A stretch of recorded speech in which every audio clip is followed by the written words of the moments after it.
Hello everyone.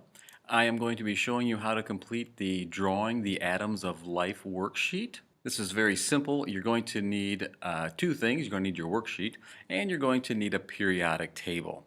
We're going to do one of them together and I chose oxygen for this one.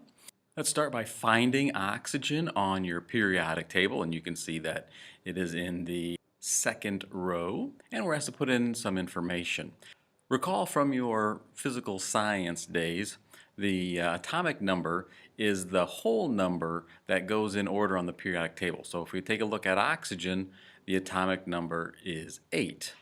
The atomic mass is that number at the bottom, and this is going to be different for every single element, and it usually has a bunch of numbers past the decimal. We're just going to round all of these to the nearest whole number. So in the case of oxygen, we're going to round that to 16.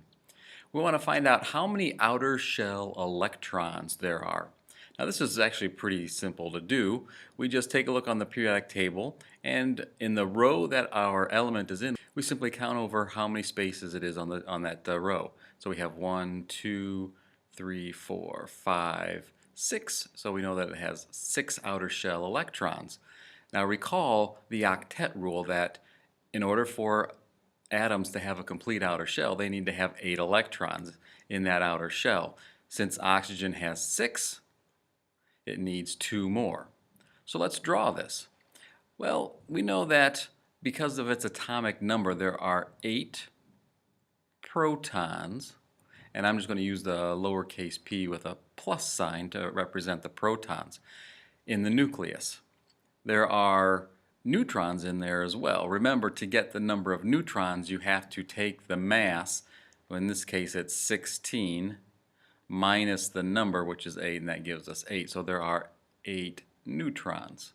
And I put a N with a 0 sign since there is no charge on that. I'm going to just put a circle around there to represent the nucleus.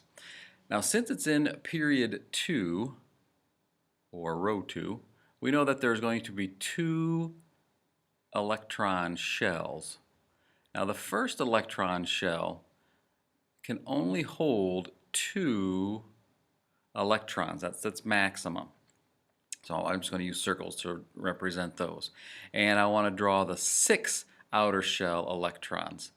1, 2, 3, 4, 5, 6. Doesn't matter where you put those as long as there's 6 on the outer shell.